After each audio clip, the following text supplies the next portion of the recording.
Let's continue. Yesterday we talked about the death of Jesus, how he was crucified and buried. Let's see what happened next. The next day, some of the teachers of the law said, but that liar, they're talking about Jesus, he said that he'd rise again when he died. And Pilate asks, what more do you want from me? Just yesterday, two of you came to me asking for his body. He's talking about Joseph and Nicodemus, who came asking for his body to be buried properly. And so their response is, we expect his followers may try to continue his lies. They could try to steal the body, then say he actually rose from the dead. A stone has been placed, but we ask that you make it more secure. This would be an even worse deception then. Fine, says Pilate, take some guards, seal the tomb, secure it. And so they do that. And let's be done with this. Now they're afraid that some of the Jesus followers would steal his body and say that he's risen to make a bigger lie. And so they put the guards there. Let's see what happened next. The tomb is secure, sir. Finally, it is ending. Not quiet. Remember Judas? He has committed suicide in a field nearby. Buy the field. Make it a field of blood, a burial place for foreigners and criminals. Let's put this behind us. So they take the money and buy the field. That evening, this will be enough. We will go in the morning then. This must be done. They get some spices and some oil to put on Jesus' body the next morning. They dishonored his body when he died, but we will honor him now that he has been laid to rest. I hear they have posted guards. Good. That morning, she says, we can ask them to help us move the stone because the ladies cannot move that heavy stone. Let's see what happened to that, to the place, to the guards who were standing in front of the tomb. It's a blue foot, and there's a spilling of the wine. How do you read that? Hello. Good night. They fall asleep, sleeping.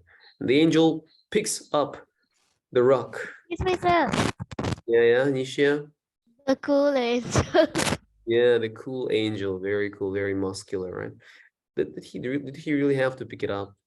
He could have just, rolled it away. That's what happened. But because he has that many muscles, I guess he has to use them somehow for some reason. So he picks up the rock and pushes it away or rolls it away. And the guards are sleeping. They fell asleep. Nearby. What is that? Another earthquake? But his tomb. Oh no, the tomb is open, the stone is rolled away, and the guards are sleeping. What's happening here? What happened? He's gone. Who's gone? Where could he be? What did they do?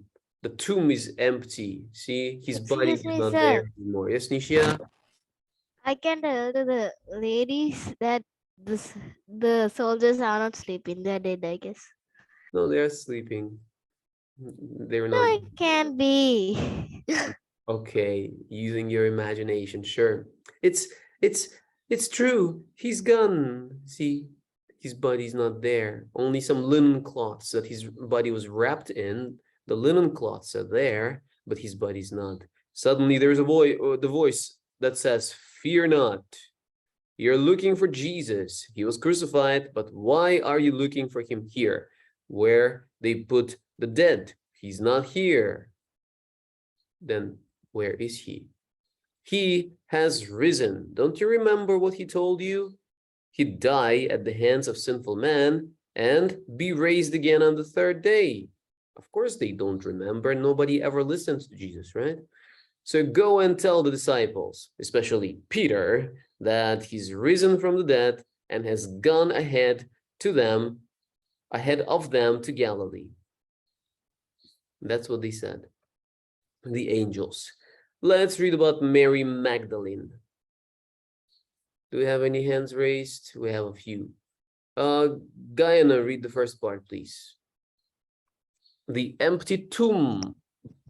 The empty tomb. The day after the Sabbath, before the sun came up, Mary Magdalene and the other Mary went to Jesus' tomb. It was Sunday morning, the third day after Jesus had been crucified. Suddenly there was a great earthquake, and an angel of the Lord rolled away the stone from the entrance of the tomb. The angel was as bright as lightning, and his clothes were dazzling white. The soldiers who were guarding the tomb were so afraid that they fell to the ground like dead men. When the two women arrived at the tomb, the angel said to them, "Don't be afraid. You are looking for Jesus who was crucified, but he is not here. He is risen. Jesus, just as he said. Come and see the place where he lay. Now go quickly and tell the disciples that he is alive." So the women left the tomb, afraid yet filled with joy. It's not a tomb, but tomb. The B is silent, like comb, tomb, womb, okay? No B sound. Climb a ladder. Tomb. Thank you, Guyana. Let's continue. Did Jesus raise himself from the dead? And Hitash or Atara, which one? Me, sir. Hitash, please, yes. Did Jesus raise himself from the dead? Jesus had brought a young girl to life. Luke 8:53-54. He also raised his friend Lazarus, who had been dead for 4 days. John 11:43-44. And now Jesus himself was dead and had been beaten nailed to a cross and pierced on the side. His friends wrapped him tightly in stripes of cloth and laid him in a tomb. They had even rolled a heavy stone in front of the entrance. How would Jesus be able to rise from the dead as he said he would? The Bible tells us that God raised Jesus from the dead by raising him up. By raising him, God showed that the death of his son was entirely enough to pay for every sin in the whole world. Jesus had taken the punishment for every sin, and so God was now able to take it away forever. Romans 6:9-10. In his way, Jesus became the first sinless man to rise from the dead. And when we put our faith in him, he also makes us sinless. And God will raise us to eternal life with the same power that raised Jesus. All right, let's read the verse for today. Ready, go. By his power, By his power, God raised the Lord from the dead, and he will raise us also. 1 Corinthians 6. Yeah, isn't that wonderful? Jesus was an example of what's going to happen to all the believers. Just as Jesus, he rose from the dead, so we will also rise from the dead, but not like zombies.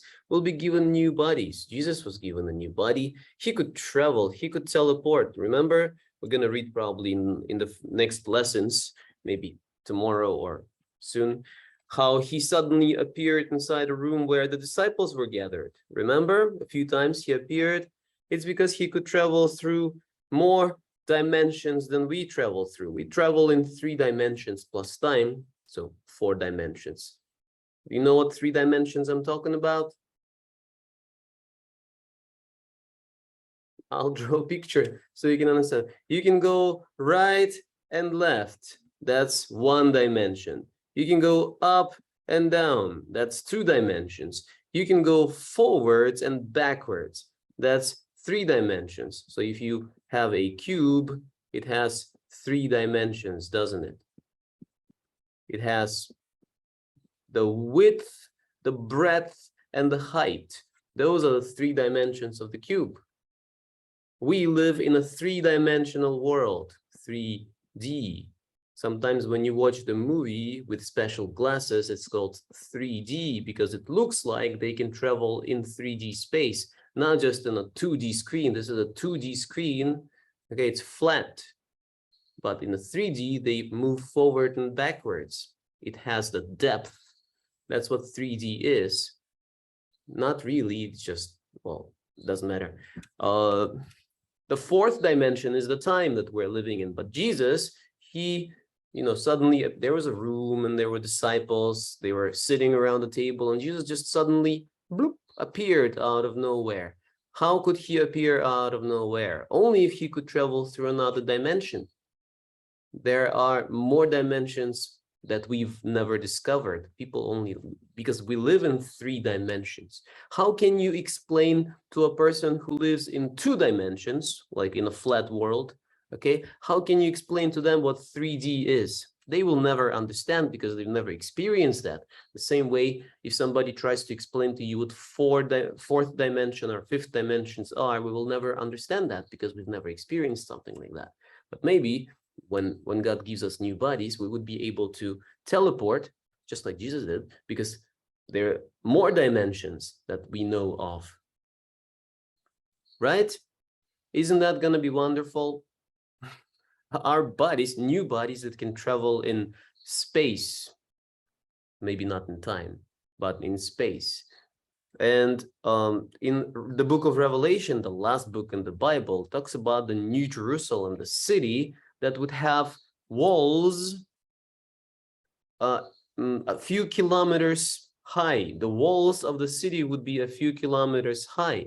How can they be that high unless there are gates all over it and we can travel not, at the bottom of the gate, but we can go up and down and through the gates, that the gates could be somewhere. What I'm saying is probably we'd be able to fly like angels. Because there's going to be no gravity at that time. If we're in heaven, there's no gravity, so maybe we can fly. Or will there be gravity? I do not know. I'm just guessing, just imagining things. Probably would be able to fly like Superman without wings. We don't need wings. Angels need wings, again, for gravity. But do they really need wings for gravity? Oh yeah, they have wings. Maybe there is some kind of a gravity, but there's no air. Is there air? Air is okay. Ignore. I'm just thinking out loud. I'm just saying that we would be able to do things that we've never even imagined, like traveling, like teleportation, for example, because Jesus seemed to teleport inside the room. You know what teleportation is? Who doesn't know what teleportation is? Let me know. Everybody knows what teleportation is. Wonderful. Geniuses, aren't you? Yeah. I think we'd also be able to fly or travel across the universe with the speed of light and maybe faster. Yeah.